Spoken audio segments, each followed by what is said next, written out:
much, Mr. Chairman, for that very kind introduction. Good morning, distinguished guests, ladies and gentlemen. I'm very, very pleased to be part of this first waste management conference in India. And I think it's thanks to Indian infrastructure that this initiative has been so far successful, looking at the quality and the quantity of the participants. And thank you very much for inviting me as a speaker of the sector. Just to give you a very brief overview and not to cover much ground of my previous speakers, this is an overview of the present scenario of municipal solid waste in India. Currently, estimates are that we generate about 1.6 lakh metric tons a day, and it is anticipated that this will have a 5% annual increase in the next decade. The per capita waste generation obviously is variable. In rural areas it's a lot lower than in urban areas, but generally speaking it's about 0.2 kilograms to 0.6 kilograms per day.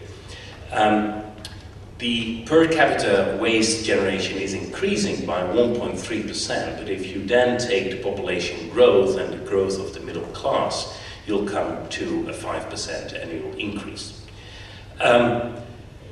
The estimated projection of municipal solid waste generation will be in the next 30 odd years coming to about 260 million tons per annum. And out of this, 60 to 70% of the collection and 20 to 30% on transportation are hardly anything treated and waste disposal in that area. So currently, although I saw in one of the previous slides that we stand currently at 45 million tons per annum, but that's just the urban collection. If you look countrywide, we're generating, and the last statistics are from 2005, about 48 million tons per annum.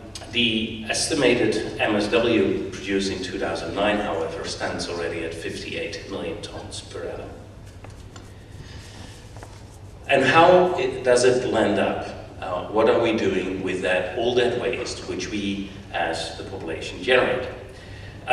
If you just look at the estimated growth in terms of tonnage, but also the way what sits actually in that waste stream, about 6.1 million tons is in plastics.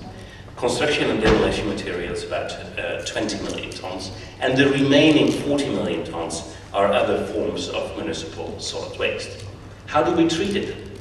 Well, looking at, again, the last statistics are from 2005, 62% lands up in open dumps without any proper treatment. About 10% lands up in composting facilities, about 12% in landfilling, and hardly anything in terms of incineration. And the 3 R's, and I'm coming back to that, I'm actually changing that to the 4 R's, the reduction at source, the recycling, and the reuse aspects. That counts only for 11%. So the facts is that we are a growing nation, we have a growing middle class, and given that, there is a growing volume of municipal solid waste. There is a growing demand of electricity, given the growing population, the growing middle class, as well as the growth in the industries. And this must be met. Urbanization and demographics are as such that waste volumes increases and energy consumption increases. So the challenge is that environmental concerns are resulting in increased legislative pressure for additional facilities for proper treatment by waste processing as well as generating renewable energy. Project funding is increasing. These are capital intensive projects, and project funding cannot always be met by the public sector. The governments are under pressure to restrain public spending. So a possible solution are public-private partnerships and private sector participation in this area. Globally, there is a drive to reduce the municipal waste generation. And this slide just shows you how the hierarchy should be that identifies actions in descending order of preference. First, reduce at source. With that comes education. Education of the younger generation, so they challenge their parents and trying to reduce at source at households. Then reuse. Reuse as much as you can. Recycling or composting is the third R. And the fourth R, which I've added 2 to 3 R's, which are very well known in the area, is actually recovery.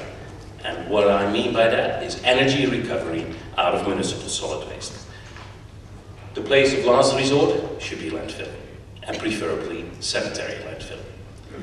Now, key drivers for waste to energy are obviously climate change, the Kyoto Protocol, and in regards to that, 1 ton of trash reduces 1 ton of CO2 equivalent.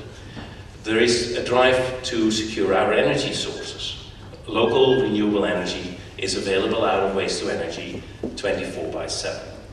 It creates jobs, creates highly paid jobs during a 2-year construction period, but even after that, green jobs to operate and maintain these facilities.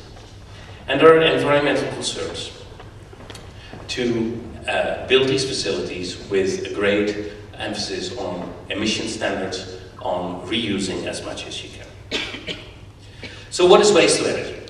It's a process that takes municipal solid waste, in fact household trash, what you and I dispose at home, through an environmentally friendly heating process and reduced that total volume to less than 10% of its original volume.